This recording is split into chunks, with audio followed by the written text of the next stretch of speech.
Gunung Lewatobi laki-laki di Kecamatan Wulang Gintang mengalami erupsi. 10 orang dilaporkan meninggal dunia akibat peristiwa ini.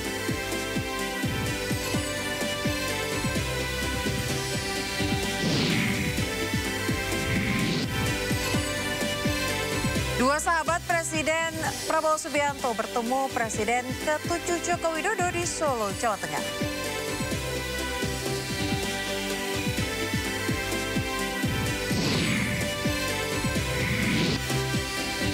Sebanyak 214 orang tewas akibat banjir bandang di Spanyol, sementara puluhan lainnya dinyatakan hilang.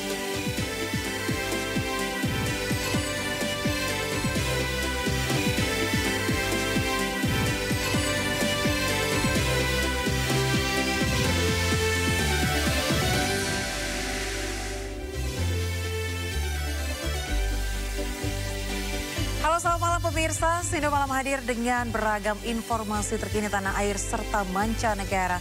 Bersama saya Aya Nufus, inilah Sindo Malam selengkapnya.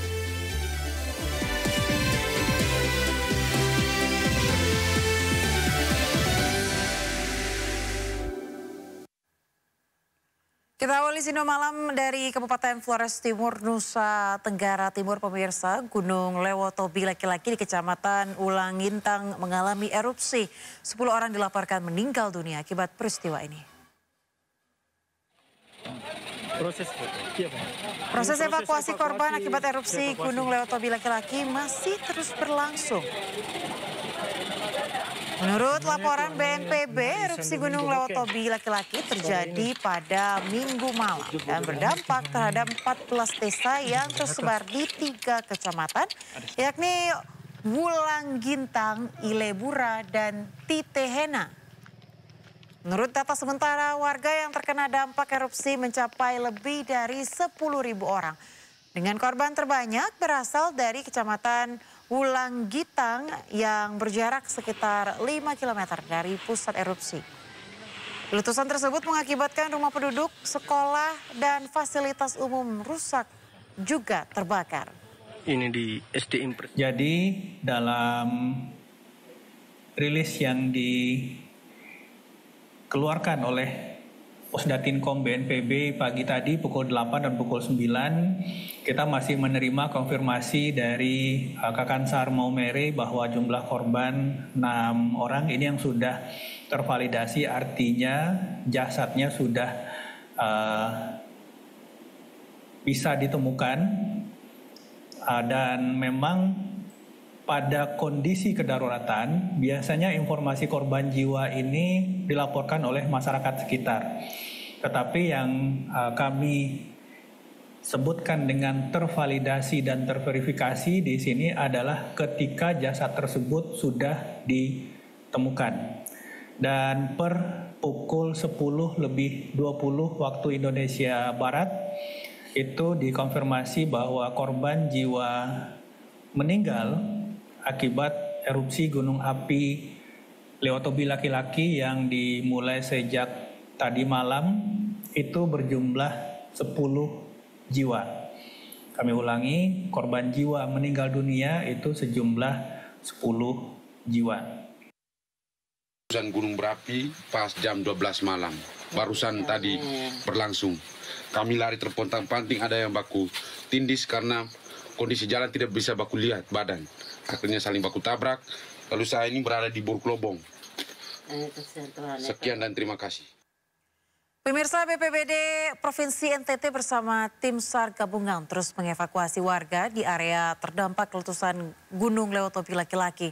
Mereka diungsikan ke posko darurat di lokasi aman, dan berikut pernyataan Kepala Pelaksana BPBD Provinsi NTT Cornelis Wadu dalam program Breaking News beberapa saat lalu. Kenai cedera, luka, dan lain-lain, mereka kumpulkan pada 3 titik kumpul pengungsian. Sementara yang luka-luka itu diteruskan di rumah sakit ataupun puskesmas terdekat untuk dilakukan pengobatan oleh teman-teman perangkat daerah, khususnya Dinas Kesehatan sampai ke puskesmas. Ada korban jiwa tadi, di awal saya sampaikan bahwa korban jiwanya ada 9 sampai dengan pagi tadi, dewasa 8 dan 1 anak-anak. Nah, apakah erupsi ini masih berlangsung, Pak?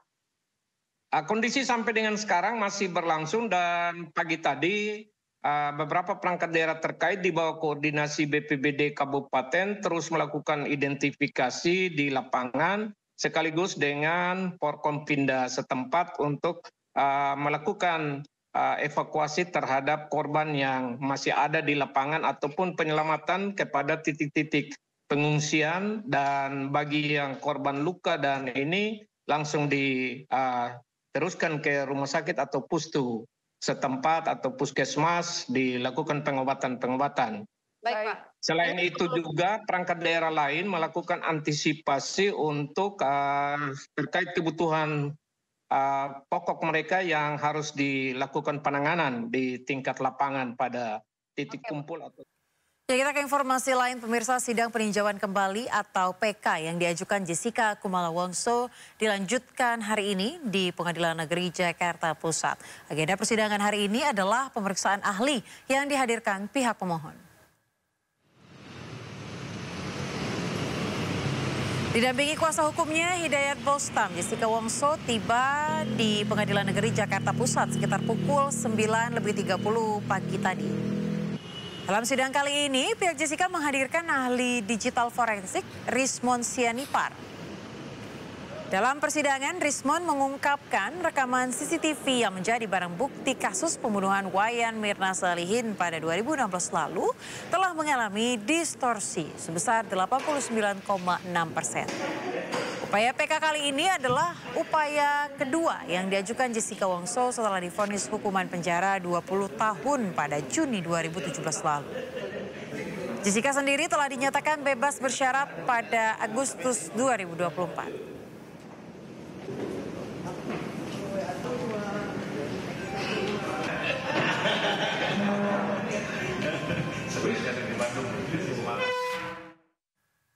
Kita ke kasus lain, pemirsa. Setelah berulang kali mangkir, penyidik Jaksa Agung Muda Pidana Khusus Jampitsus menangkap mantan Dirjen Perkeretaapian Kementerian Perhubungan Prasetyo Budi Cahyono.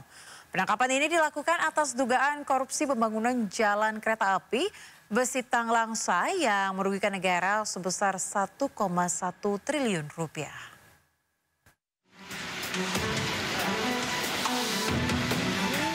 Prasetyo Budi Cahyono, mantan Dirjen Perkeretaapian Kementerian Perhubungan, diam 1000 bahasa usai diperiksa penyidik Jampitsus. Penangkapan Prasetyo dilakukan karena tersangka melakukan korupsi saat masih menjabat sebagai Dirjen Perkeretaapian Kemenhub. Ia ditetapkan sebagai tersangka terbaru dalam perkara korupsi pembangunan jalan kereta api Besitang Langsa pada Balai Teknik Perkeretaapian Medan pada tahun 2017-2023. Kasus ini merugikan keuangan negara sebesar 1,1 triliun rupiah. 7 terdakwa lain dalam kasus ini didakwa dalam berkas terpisah. Dalam pelaksanaan pembangunan tersebut, Saudara PB memerintahkan kuasa pengguna anggaran, yaitu terdakwa NSS, yang saat ini perkaranya dalam proses persidangan, memecah pekerjaan konstruksi tersebut menjadi 11 paket dan meminta kepada kuasa anggaran, yaitu Saudara NSS, agar memenangkan 8 perusahaan dalam proses tender atau lelang. Sebelumnya, Prasetyo Budi Cahyono ditangkap di sebuah hotel di kawasan Sumedang, Jawa Barat pada Minggu siang. Dari Jakarta, Helmi Sajangbati, iNews melaporkan. Pemirsa, ex-Menteri Perdagangan Thomas Trikasih Lembong akan mengajukan pra-peradilan pasca ditetapkan sebagai tersangka atas kasus impor gula. Kuasa hukum Thomas Lembong, Ari Yusuf Amir, mengatakan persiapan pengajuan pra-peradilan kliennya telah selesai dilakukan. Jadi kawan-kawan sekalian, atas penetapan Pak Tom Lembong sebagai tersangka ini, terus terang kita sama-sama masih bingung dasarnya dari apa. Seandainya pihak kejaksaan atau penyidik memiliki yang lebih jelas, kami sangat tidak keberatan itu diungkap di publik. Sudah saatnya kita proses penegakan hukum ini secara benar dan transparan. toh Pak Tom Lembong sudah ditahan, tidak perlu lagi untuk ditutup-tutupin, dibuka saja. Gitu. Nah, lalu yang kedua yang menjadi permasalahan kita adalah kaitan dengan penahanan. Penahanan Pak Tom Lembong ini apa diperlukan penahanan ini? Karena beliau dari awal sudah menunjukkan tindakan yang sangat kooperatif, hadir on time, semua yang ditanya dijawab, dan dokumen-dokumen yang diminta dibawakan. Lalu untuk apa penahanan ini? Sebelumnya pemirsa, mantan Menteri Perdagangan Thomas Lembong ditetapkan sebagai tersangka kasus korupsi impor gula pada Selasa 29 Oktober lalu. Saat ini Thomas Lembong telah ditahan di Rutan Salemba, Jakarta.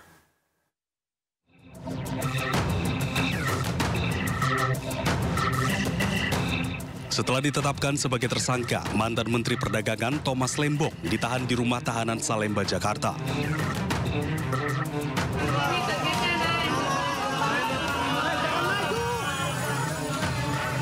Thomas ditetapkan sebagai tersangka dalam kasus dugaan korupsi penyalahgunaan wewenang saat menjadi Menteri Perdagangan 2015-2016. Selain Thomas Lembong, Kejagung juga menetapkan satu orang tersangka lain berinisial DS yang merupakan Direktur Pengembangan Bisnis PT PPI. Kejagung menjelaskan pihaknya memiliki dua alat bukti yang cukup untuk menetapkan Thomas Lembong sebagai tersangka.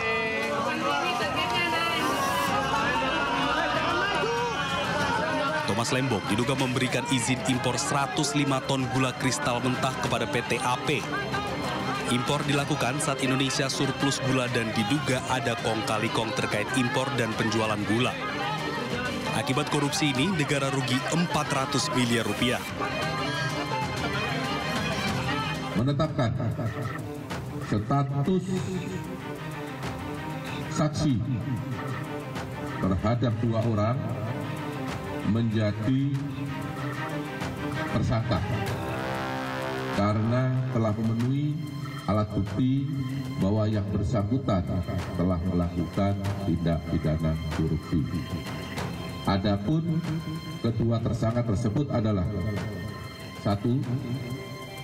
TTL selaku Menteri Perdagangan periode 2015. Yang kedua, tersangka atas nama CS selaku Direktur Pengembangan Bisnis pada PT PPI. Kejaksaan Agung mengaku tidak ada unsur politisasi dalam penetapan tersangka Tom Lembong. Mereka mengklaim penetapan status itu murni berdasarkan alat bukti. Tim Liputan Ayus melaporkan.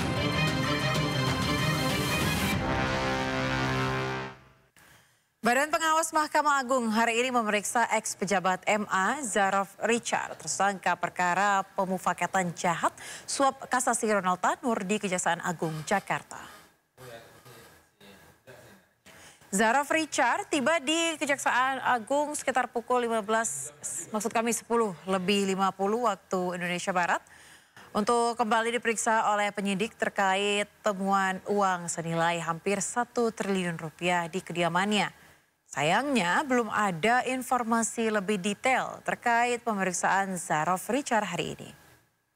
Sementara Kejaksaan Agung hingga kini masih belum mengungkap asal-usul uang yang diduga hasil suap yang diterima Zaraf Richard sebagai maklar kasus atas sejumlah perkara di Mahkamah Agung. Salah satunya adalah kasus suap kasasi Ronald Tanur.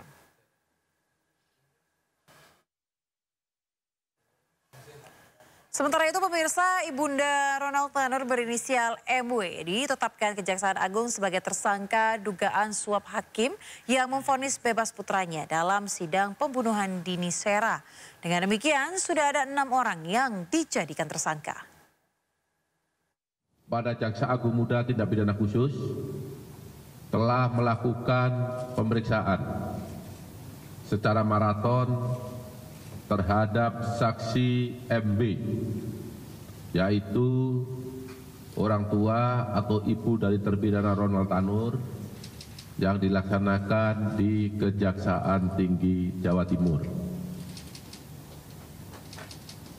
Terkait dengan perkara tindak pidana korupsi dalam hal ini suap dan atau gratifikasi terhadap penanganan perkara Ronald Tanur berdasarkan surat perintah penyidikan nomor Prin 54 /FDT2 /FD /2 /10 /2024 tanggal 4 Oktober 2024. Setelah dilakukan pemeriksaan sebagai saksi terhadap MB, penyidik telah menemukan bukti yang cukup adanya tindak pidana korupsi, yaitu suap dan atau gratifikasi yang dilakukan oleh MB, sehingga penyidik meningkatkan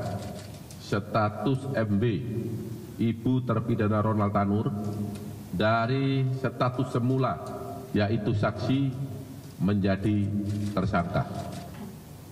Tersangka MB, ibu Ronald Tanur, awalnya menghubungi LR untuk minta yang bersangkutan bersedia menjadi penasihat hukum Ronald Tanur.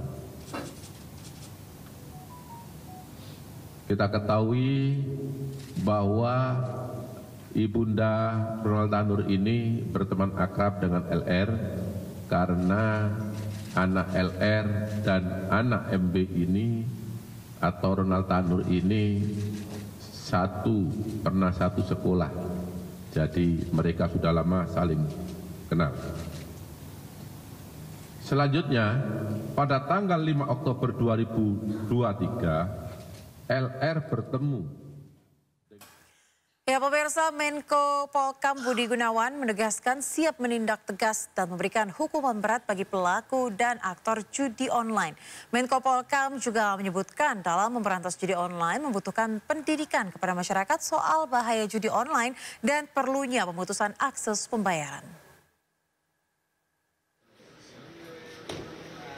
Dari 7 des percepatan program prioritas pemerintahan Prabowo Subianto, salah satu des prioritas adalah pemberantasan judi online.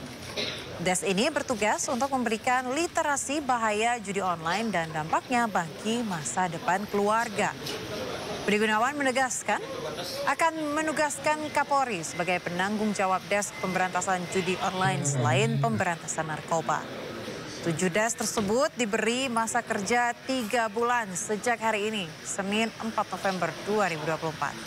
Sementara untuk des judi online, Menko Polkam menegaskan akan menjatuhkan sanksi berat kepada para pelaku judi online. Ada beberapa strategi komprehensif yang tadi telah diputuskan di dalam rapat, mulai dari memasifkan pendidikan tentang bahaya judi online, karena edukasi ini tentu bertujuan untuk menciptakan kesadaran yang kolektif dan membangun resistensi komunitas terhadap godaan judi online. Yang kedua, mulai melakukan peringatan dini dengan mengamankan simpul-simpul aktor judi online seperti akses konektivitas judi online dan akses terhadap sistem pembayarannya. Tentu tujuannya untuk memutus mata rantai kegiatan judi online tersebut. Yang ketiga, apabila ada dari upaya pencegahan ini tidak diindahkan dan ditemukan ada unsur tidak pelanggaran atau pidananya, maka hukuman yang berat akan diterapkan untuk efek jera. Penting dicatat bahwa pendekatan pencegahan ini artinya tidak berarti meniadakan penindakan. Sebaliknya, penindakan tetap menjadi bagian integral dari langkah-langkah strategis yang telah ditetapkan tersebut dan termasuk juga bagian dari regulasi yang telah ditetapkan. Sementara itu, pemirsa, pegawai Kementerian Komunikasi dan Digital yang tersangkut kasus situs judi online bertambah menjadi 16 orang. 11 diantaranya bertugas memblokir situs judi online serta meraup keuntungan hingga 8,5 miliar rupiah dalam sebulan.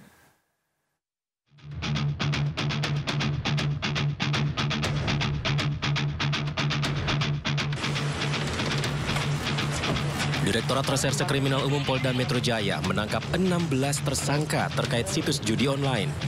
Dari total tersangka yang ditangkap, 11 diantaranya merupakan pegawai aktif Kementerian Komunikasi dan Digital. Mereka ditangkap lantaran menyalahgunakan wewenang pemblokiran situs judi online sebanyak 5.000 situs. Namun yang dilaporkan untuk diblokir hanya 4.000 situs judi online saja. Sisanya, sebanyak 1.000 situs judi online lolos dari pemblokiran dan dijaga oleh tersangka pegawai Kementerian Komdigi. Sementara keuntungan yang didapat dari situs judi online tersebut, tersangka meraup uang senilai 8,5 miliar rupiah dalam sebulan. Fokus hari ini kegiatan penggeledahan. Ya. Lebih terkait apa Pak? Penggeledahan terkait apa? Dikit ya, lokasi yang terkait di online ya. Tersangka berapa? Iya, nanti ya. Jumlah tersangka. Iya. Sebelumnya 2 lokasi telah digeledah polisi, diantaranya markas situs judi online di kantor satelit Ruko Rose Garden 5, Galaksi Bekasi Selatan, Kota Bekasi, Jawa Barat. Polisi menemukan sejumlah barang bukti, diantaranya belasan komputer yang diduga dioperasikan tersangka sebagai situs judi online. Tak sampai di situ, polisi pada Jumat malam juga menggeledah kantor Kementerian Komunikasi dan Digital. Dalam penggeledahan, 4 tersangka yang merupakan pegawai Komdigi sudah memakai baju tahanan. Penggeledahan ini dilakukan polisi di sejumlah ruangan yang ada di lantai 2 dan 3 Kementerian Komdigi. Hasilnya, polisi mengamankan tumpukan berkas yang berada di dalam kotak kontainer. Tim Liputan iNews melaporkan.